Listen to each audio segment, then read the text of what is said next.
Hi folks, this is Matthew's Movie Mentions. This is week 20, 20th of May. I'm really sorry I've not been able to release something in the last few weeks. This is definitely a catch-up after a period where I've not had time to write up about films, I've not had time to record them, and I've even watched a fewer films over those weeks as well. I'm starting to catch up again, and I've not fallen behind. But life has just been very busy. Work got busy, planning an upcoming wedding got incredibly busy, so this is a hobby that just had to put to the side. So I'm really sorry to everyone who's subscribed. Hopefully you won't mind.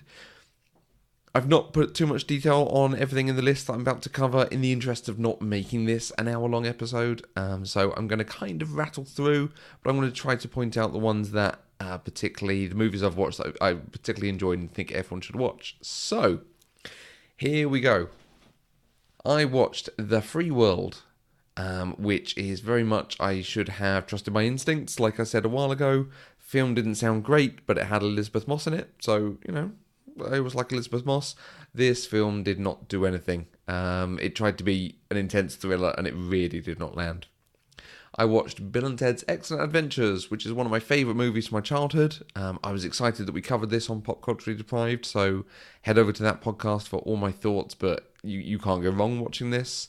I also watched Deep Web, which is an Alex Winter helmed documentary. It's been on my list for a long time, so I thought I should watch it as I was watching another of his films. Really good, really interesting, slightly different than I expected it to be, but a good, insightful documentary.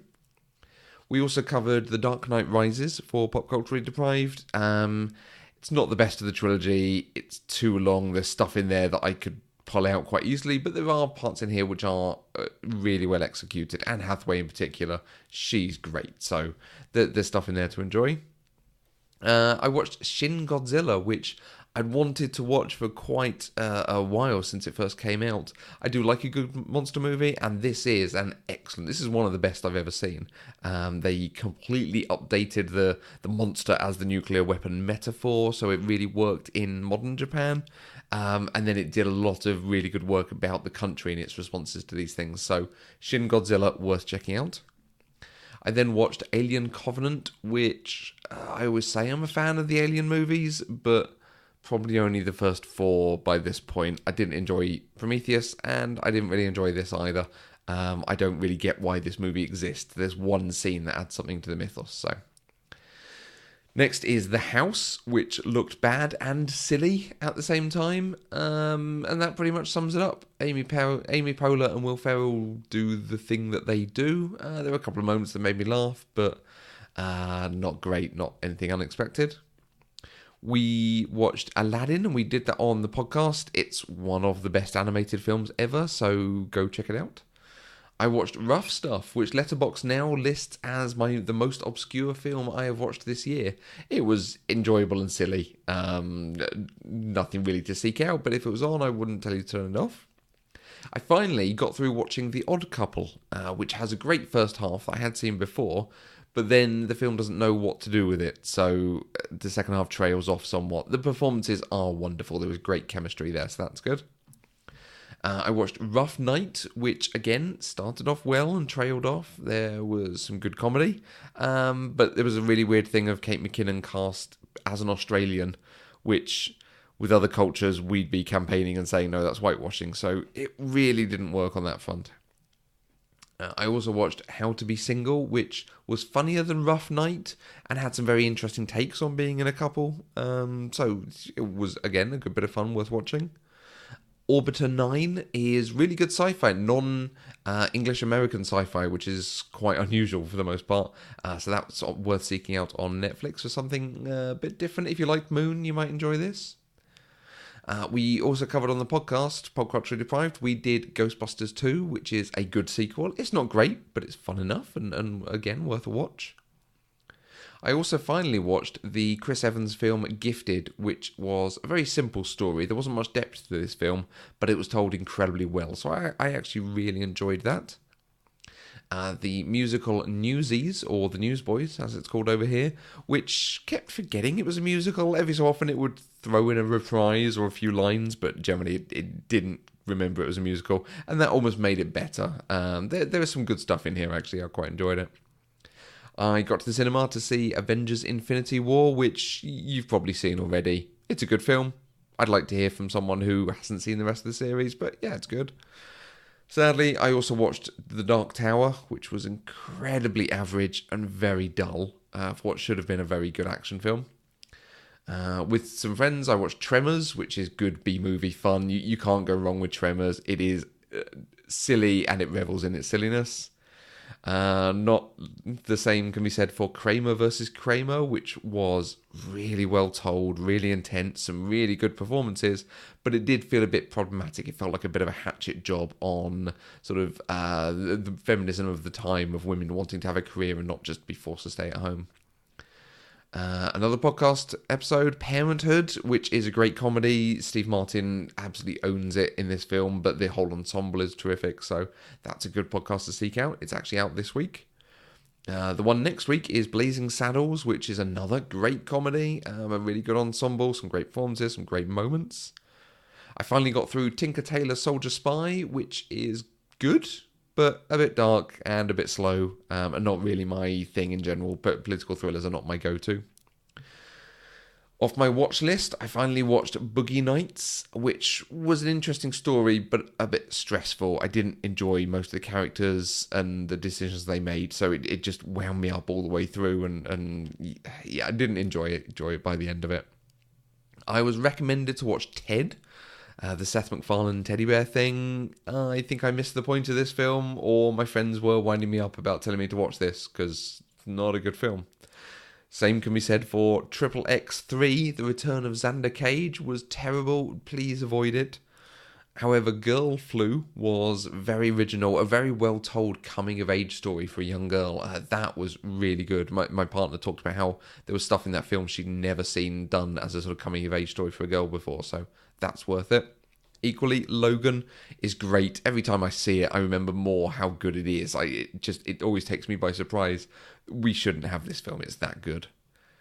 Zero Dark 30, another one off the watch list. Surprisingly good. There was a bit too much sort of anti-system, pro-torture stuff in it, but it took its subject matter very serious, which was appropriate. I've had a bit of a Coen Brothers kick recently, so I watched Blood Simple, which was okay.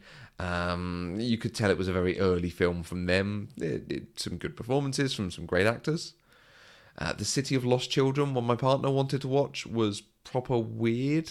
I knew of it from a friend playing the video game, and yeah, it's as strange as I remember it. I watched Logan Lucky, which was incredibly charming, strangely, for a heist movie. Some interesting performances. I'm not sure they're good or not, but they were interesting. I would say watch that. Silent Movie is a Mel Brooks film I've always meant to watch, and as expected, it had me in hysterics. That was really good fun, very silly. The Hudsucker Proxy, like I say, a bit of a Coen Brothers kick. I was not prepared for how good the Hudsucker Proxy was. It had an off-kilter oddness that is what I expected to get from Brazil, and I got much more from this, and I absolutely loved it. The ending was a little formulaic, but in general, that was really good. I would put that in my top 5 Coen Brothers movies easily. Like that, I watched Suburbicon, which is a George Clooney directed film, but produced by the Coen Brothers. I feel like it missed a bit of a thread somewhere about who was the protagonist, who should we root for, whose point of view are we in, because it sort of switched, particularly between the father and the son, and I couldn't quite work out who it was who we were supposed to be sympathetic towards. It didn't quite have some emotional depth it needed. Barton Fink was a very interesting study in something. I'm not entirely sure what, but there were some great performances. An interesting film. Not the best of the Coen Brothers, but interesting. I'm pleased I've now seen it. Equally, I watched Blow Up, which is a very classic film that I've heard referenced in many places, so it's been on my list for a while to just get that watched. I can see why it's a classic, but it is very of its time. I can see how, particularly when it came out in the years after, it was regarded as something, oh, this is doing a story in a different way. You can see the influence that it has on Kubrick and Hitchcock and you know, the auteurs throughout the last 20 or 30 years of film. For the upcoming podcast, Pop Culturally Deprived, we have an episode on Die Hard with a Vengeance, which is my favourite of the franchise. I love everything about that film, so that's out in a couple of weeks, and that's going to be a good discussion that everyone's going to enjoy. And I watched Miller's Crossing, which is probably the best neo-noir film I have ever seen. It took a while to get going, really get into it, and pretty much to establish what the plot was, but I loved it. It was a great film, really, really interesting. The camera work, some of the cinematography was very gentle, very smooth, slow movements tracking, but you got a really good feel for some of the spaces they were in and what was going on with the action. So, my recommendations, I've got 6 weeks of recommendations. Oh, sorry, it's been 6 weeks, guys, that's terrible. The wedding and honeymoon notwithstanding, I will try not to have this bigger gap again. Week 15, I will recommend Shin Godzilla, an updated take on the franchise, but it was much more than modern Godzilla. It really did get into detail of how to apply that metaphor to modern Japan. Week 16, Aladdin, one of the best animated films ever. I really need to write something about Jafar because he is the thing in that film. Week 17, Gifted. Like I say, it was simple in some ways. Other than the core story, there's not much going on with it. But I really enjoyed it. The performances were great. I didn't know what the ending outcome was going to be, so you've got to give a movie credit for that. For week 18, Parenthood, Steve Martin is amazing. The ensemble's amazing. The mix of stories are interesting, even when they're not done perfectly. Week 19, Logan. Like I say, we do not deserve that. The studio particularly don't deserve that, given what they did with Wolverine 1 and 2, that were really bad films. And then this last week, The Hudsucker Proxy. Like I say, it just took me by surprise. Jennifer Jason Leigh is outstanding in that film. Her character is one of the most memorable... I would say one of the most memorable performances in a Coen Brothers movie. But then you've got Frances McDormand doing her thing, and Javier Bardem and George Clooney and Oh Brother. So they get the best from characters. They get the actors they allow to do characters, and she is just sublime in that. So over the next week, I'm definitely going to be watching The Dark Crystal. That's the only one that's definitely on the list. Atomic Blonde has just come on Sky, so I'm hoping to watch that as well. And I will be back on track getting these out, so I'll see everyone in week 21. Thank you, and again, many apologies.